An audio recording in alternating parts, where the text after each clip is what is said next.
Hey, what's up everybody? Welcome to the video. This time is of the SH Figuarts Blanka from the Street Fighter franchise. So, let's get started. I don't know what I can say that pretty much people haven't covered. I guess I like it. I like it a lot. I know some people do not, but there's not much you can complain about with a guy with lime green skin and orange hair who shoots electricity from his body. I mean, they pretty much nailed what the character is, at least in my opinion. Um, it's on the SH Figuarts fighting body, but it's modified to fit the Blanka style. So he has a little bit of Hulk upper torso molded down, as well as a bunch of brand new parts. So doing something unique as this is really cool, and I appreciate what they did. There's some slight faults in it, at least in my opinion. Nothing crazy to nitpick, but overall it's been a great addition to the SH Figuarts Street Fighter line. So let's get started. I already have him crouched down and posed up. So as you can see, he can get his signature crouching, which I pretty much enjoy about the figure. He has a nice weight balance. As you can see, I can do all this and he can still balance really well.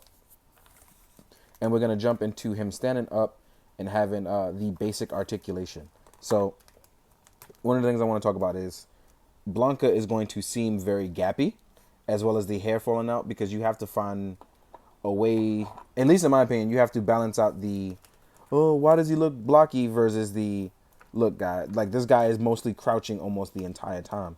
You know, it's very rare that you see Blanka standing up. So when we stand him straight up, there's going to be some gaps in the body, especially than that of the shoulders. But let me lift this up actually, because now I have him standing straight up. And you can see the gaps here in the shoulders, here in the legs, here in the waist. It doesn't look too bad, in my opinion. But I know some people who are going to have it standing up. I don't know why, but that's their preference, right? So even if we find ways for him to not look crazy blocky, there's going to be cuts in there that some people aren't going to like. So let's jump into that. The head can look up. It's actually made for him to look up, considering his articulation is cut a different way. He can look really far down. He has tons of range in the neck, so much so that there leaves a gap between the hair and the neck. Can look left and right. The hair is soft as well, so, and it's posable here in the back, so you don't have to worry about things not getting their coverage. As far as the articulation points, there's a lot to cover here. So he has the great and excellent butterfly joint, which is going to cover a bunch in the back, especially when folding his arms out. You can rotate it all the way around with no issue. There is the secret ball joint that rotates here that mimics the bicep swivel. Then the arm can come up only about this far, considering his muscle definition and the way it is. But it does rotate to the side, so you get an extra little bit of articulation there. You get a nice rotation on the pegs as well in the hands. As far as the ab crunch and the ab torso, you can shift left, you can shift right, you can go really deep cut forward, as you can see here. So that way he can make his ball attack. And he can go pretty decently far back, but it won't seem that way considering the way his body shape is. So this doesn't seem like much until you do a move like this, you know, and then you're like, wow, you know, because he can do a lot. It just doesn't seem that way considering how he's cut. The knees are double jointed. They cover a ton of range here. The ankle pivot is a lot. Like he can cover a lot with his ankle pivot. But his, if you look at the back of his feet here, it's pretty much left uncovered, and that's to give him the maximum range because his bracelets and chains are supposed to keep that covered. So keep that in mind if you think that look ugly. Design-wise, it actually is pretty good. So here we're going to bunch him up pretty much into a ball to see that, you know, when Blanka chooses to attack this way, he pretty much can. And I like this. It's not the perfect ball, obviously, but when you want to, it looks really good, right? So even if we, you know, it looks really good to me. I don't know.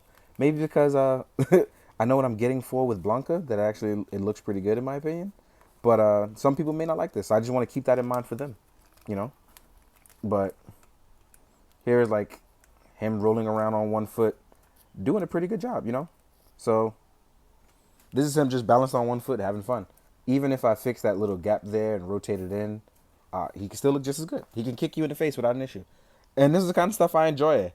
These are the type of figures that are really, really fun and different, and I wish we had more of this because this is really exciting. It is. And I don't mean to get super excited on camera, but this is the kind of fun you get to have with something that's different. It makes you mix it up. It makes you enjoy it.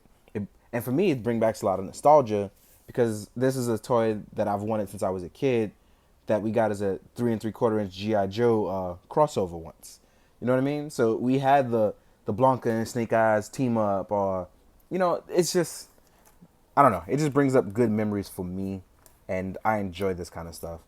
So seeing a Blanka toy finally done in 1/12 scale since the soda stuff is a lot. It's a lot to take in, and it's a lot of fun to realize that this is the kind of stuff we should get more of. So Blanka looks really dope. Blanka does not come with a lot of accessories, but if you have been following the SH Figuarts line for a long time, you can get the Tamashii effect lightning to really liven up your Blanka and your Blanka-like effects. Just want to point that out. So for Blanka, you get one extra faceplate, which is his open mouth yelling faceplate, which I think looks exceptional. It covers that wild and wonky hair, which looks dope. And then you're going to get two closed fists to go with his open fist. And then you get a little bonus effect, and that is you're going to get an effect that mimics his electricity in the form of little paper standees. This one is definitely for Ryu. As you can see, his bandana here at the top and what used to be his hair in his outline. For the standee, you're actually going to get a little piece here to just slide that on.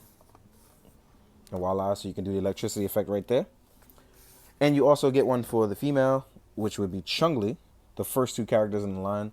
And you see it mimics the area which he electrocutes on both ones. And it looks really good. I mean, I like these. These are a nice touch, a nice little bonus touch that, you can have. But again, these are one of the things where nostalgia factor kind of kicks in. And imagine if you've always wanted to play with Blanka in like Marvel vs. Capcom or X-Men vs. Street Fighter. You can now do that with your Marvel Legends or with your Stomp collectible stuff or even with your customs. This is the time and height of like a golden age of toys. We're getting really cool things to have fun with. So I think stuff like this is what we should take advantage of. The unique things.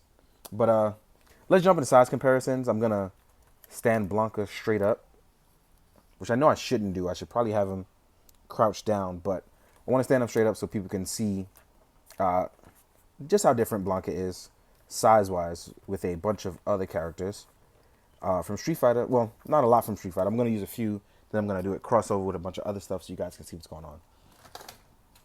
Because I have a lot of figures out right now, and I kind of want to clean up this mess. So here he is with Cammy, first seen in Super Street Fighter. And as you can see, she is tiny compared to him, but they do look in a great scale together. Not too tiny, but also not too big. Next up, we have Chun-Li, who's also using the standee, and that's why I chose to use her. And the reason why I chose Cammy was because she was also in one of the first new characters from Street Fighter, but Blanka's always been an original. Chun-Li is also small compared to Blanka, but again, she looks right here, so that's pretty dope. Last but not least, I chose Ryu in Street Fighter, because again, standee. This is a base fighter everybody has, right? He looks pretty good. Blanka actually looks a lot better than Ryu in terms of like how correct it is. Ryu looks good, but Blanka just looks a ton better, and that's because he came later in the line, at least in my opinion. So I think these are going to work really well together. Now, if you want to get your crossover game on, or you want to have fun with the multiverse, here he is next to a Marvel Legends Spider-Man. My Mayfex one is on display, and I didn't want to take it off. But Marvel Legends look really good with the SHF stuff. And here he's going to look really well. Let's say you did a costume change. You wanted to get your Marvel vs. Capcom on. This is good. If you wanted to compare it to a Marvel Legends larger character, like Sabretooth, here these two go right there together. If you wanted to get your Iron Man on and chose an SHF, here he is next to an SH Figuarts Iron Man, which I think also would look well with Blanka. And I just chose the Mark 6 because it's a nice comparison, or I guess would be an updated armor if you wanted to do that. Right? Here he is with a Marvel Legends Cyclops, and I didn't bother to fix his tassels or his belt connectors or pouches, his 90s tastic body. So he looks really good with him. Same would go for Rogue, as they all look really good together. I think the only one that would look too big is probably Gambit, but Gambit's a tall character, so it's fine. Right? Next up, we're going to use a Marvel Legends Wolverine and a Revoltech Wolverine, Because Revoltech Wolverine definitely has the look of Marvel vs. Capcom, but he may be a little bit bigger. So even Tiny Wolverine here looks good with Blanka. And even though these two have never fought, I would have loved to see that as a kid. So these two actually look really good with Blanka. You see what I mean? It's like you can make your childhood dreams come true, right? Here he is with a Mezco, so you can see what he looks like size-wise with one. And he doesn't even look half bad against Blade, right? Not at all. Next up, we have SH Figuarts Kamen Rider Kuga, who looks actually pretty tiny next to Blanka. Oh, let's not forget a Hulk. You always want to have green on green homies hang out, right? Then let's do a Storm Collectibles Mortal Kombat character with Scorpion. They look really decent together. An Articulated Icons Ninja.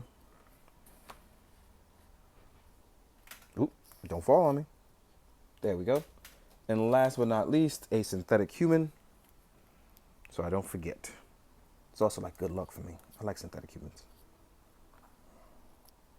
So all in all, I think Blanka kind of fits in well with everybody. That's just my opinion, though. But again, if you want to mix up your multiverse and have fun, who am I to tell you who the hell to put together? And most importantly, guys, hope you enjoyed. I hope you found it informative. And as always, do good, be good, drink your water. Later.